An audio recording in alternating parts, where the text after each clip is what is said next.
Okay, so I have already done pretty much all the legwork.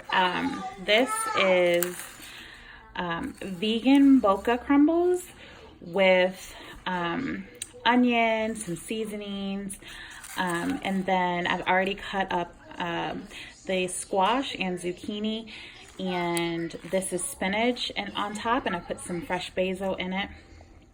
I put some fresh basil in it as well.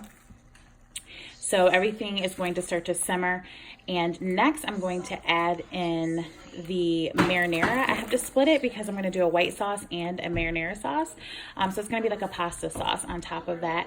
And so I'll be back in just a minute with the rice. So this is simmering. Getting everything mixed up. There's also green onion in here. I don't know if I said that in the last part, but green onion, a little bit of vegetable broth within the marinara sauce or the pasta sauce. And so this is the red sauce. And then over here, I'm going to add in the white sauce.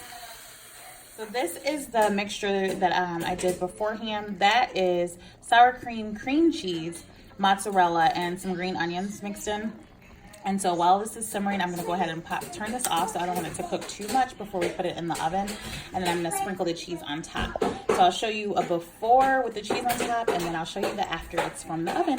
And then this is just the white sauce one. All right, so this is pre-oven. This is the white sauce.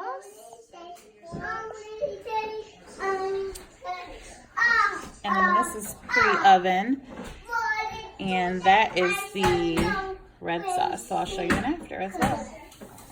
And there you have it, the keto lasagna. It was so delicious and a big hit with the family.